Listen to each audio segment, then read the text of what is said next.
This research proposal is entitled Community College Completion and Transfer Outcomes as a Measure of Accountability. Community colleges educate over 10 million students annually, which represents close to half of all undergraduate students in this country. Community colleges have multi-purposes, often with competing missions.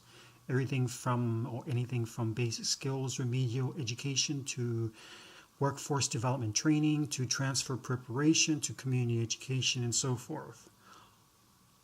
Also, community colleges are considered open access, meaning anyone from a high school graduate to a high school dropout, an unemployed, underemployed, English language learners, anyone has the ability to enroll and gain education through the community college system. Compare that to universities which often have admissions requirements into their programs and institutions of higher learning, and so there is often a dilemma about outcomes in regards to completion and graduation and course success versus the mission of community colleges being open access. Is it the same thing?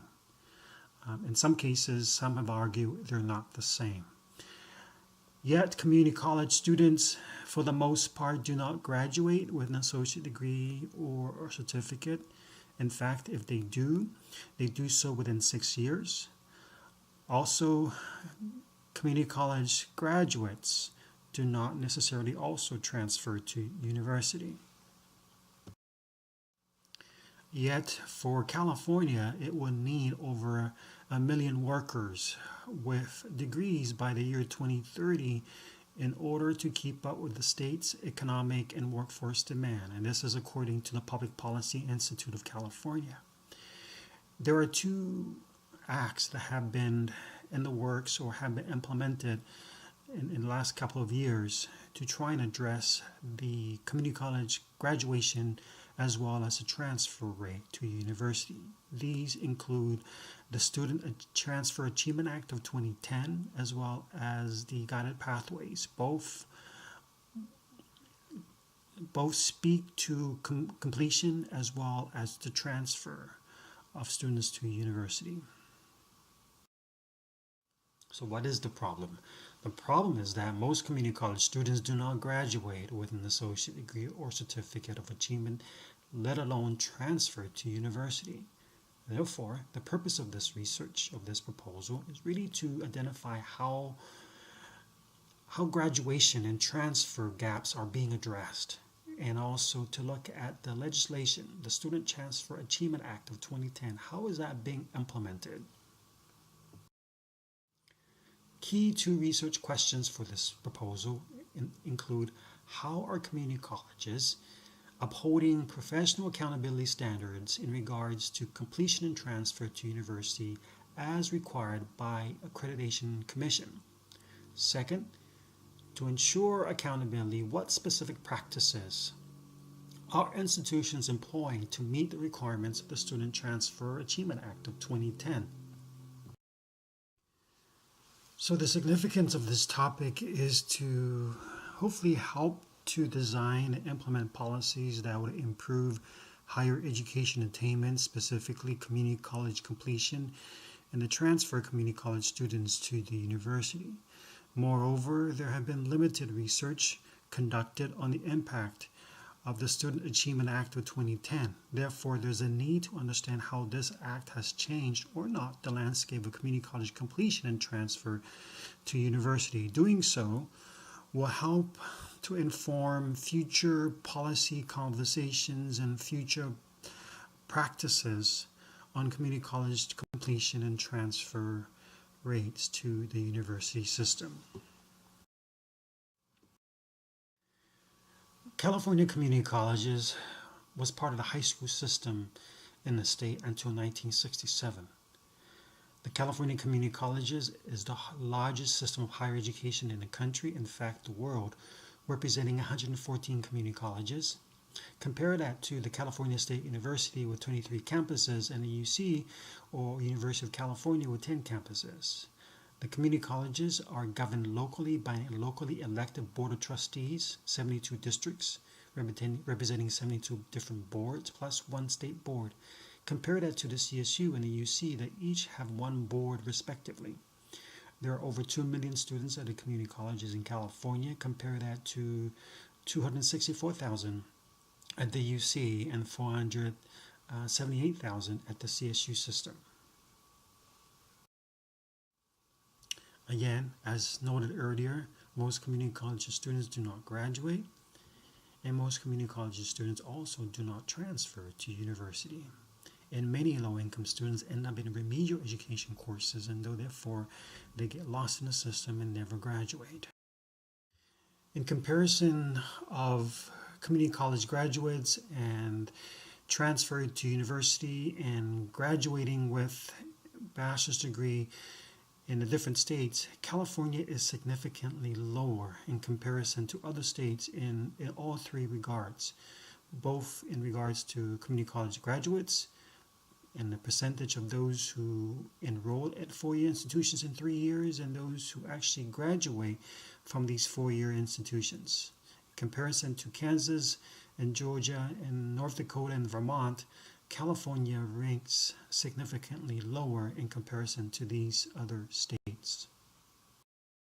Why the dismal completion and transfer rate? This research will not discuss some of the personal reasons that contribute to the non-completion or the non-transfer of students in the community college system, because some of these reasons are oftentimes and sometimes beyond the control of the institutions. However, there are other reasons that perhaps the institutions have control over and may impact the completion and transfer rate of community college students. Some of these include: one, incorrect placement into college courses. Some students are perhaps placed incorrectly in courses, including basic skills courses, where students spend years in a remedial education and they get lost in the system, often not graduating. Moreover, some students do not desire to earn a degree or transfer to university. Some only want one or two courses for wage and wage attainment and also job advancement. So therefore, the idea or the notion of getting a degree or certificate or transfer is foreign, as that is not part of what they were looking for when coming to the community college. Again, goes into the notion of open access versus completion. The cafeteria style of offering courses, students are often lost in the web of options when it comes to course and program selection. So therefore, there's often not necessarily a clear pathway to completion. There is also a poor alignment between community college and university programs and expectations and requirements, as well as a complexity when it comes to transfer, often confusing processes, and as well as multiple processes from moving students from one institution of higher learning to the other. So one of the acts that has been implemented to try and address the dismal rate in completion and transfer is the enactment of the Student Transfer Achievement Reform Act of 2010, designed for the purpose of increasing the rate of transfer to the CSU.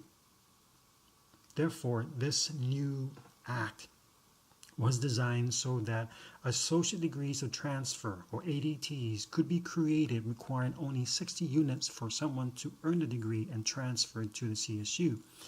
Also allow students who graduate with an ADT degree to enter the CSU as a junior in college, as well as ensuring that the CSUs do not require students who have earned an ADT to repeat courses that they have already taken as part of their ADT degree at the community college.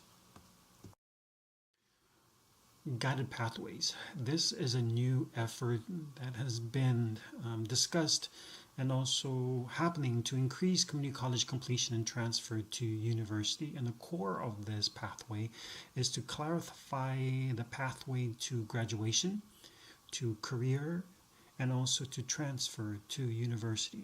And some of the key elements to this Guided Pathways Initiative model is to provide intrusive advising and counseling, essentially helping students to decide earlier on and have an education plan earlier on, as well as making sure that the sequence or the outline of courses are presented in a way that it makes sense to the students, as well as options for them, and then also providing uh, support in things such as internships and career exploration to really help the students to see um, their focus in the program of study that have decided, including providing some early intervention support, especially for those students who may be experiencing some challenges during their education or within their classes. Again, the goal is to help students to graduate on time, to explore career options, and to also transfer, meet the transfer eligibility requirements for universities. The proposed theoretical framework for this research is accountability, centering on the component of performance measures. Performance measures in the sense that how are public institutions, including institutions of higher learning, how well are they performing the business of government? How are they administering the business of government? How are they performing the business of government, as performance is connected to accountability? And so in this case, for this research proposal, the key accountability components include legal accountability, institutional accountability, and professional accountability. Looking at accountability from another angle, institutional accountability looks at higher authority or the public trust. And then legal accountability looks at the law, looks at legal requirements. And then professional accountability really looks at practice and standards that are espoused by peers within the same profession. How do these relate to the research questions?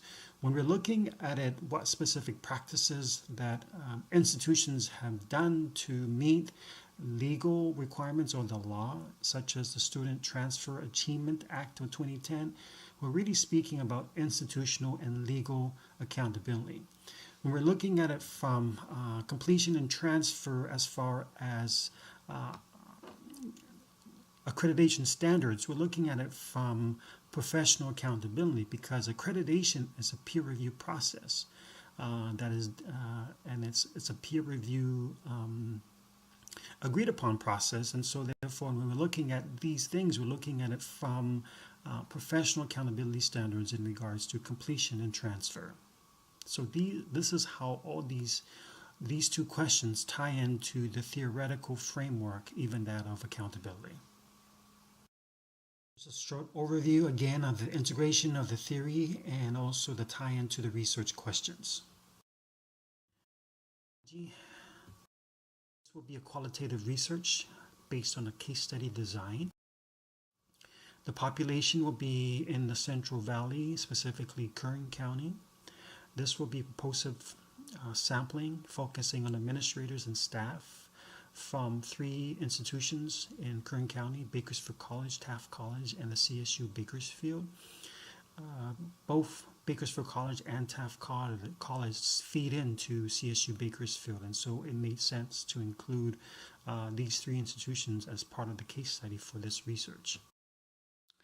The instrumentation will be document analysis and semi-structured interviews of employees, but also looking at reports and data in regards to completion, enrollment, and transfer to give meaning to the study. The procedures will be interviewing the CEO to invite them to be part of the study, invite their institutions to be part of the study, as well as gathering and reviewing documents and then conducting interviews of staff. And then analysis will be through coding and grouping and keying out keywords and messages in a way to see if we could find some trends and also some key deliverables as from this study itself. This study is not about social equity, although it could be, but it's not. Social equity looks at fairness and equitable distribution of public resources and public services.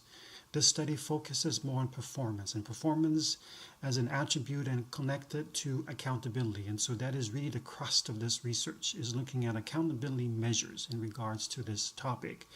Although there will be some limitations to the study based on a small sample size, however, and this could be easily generalizable to similar environments with similar circumstances to Kern County, and especially within the Central Valley region of the state.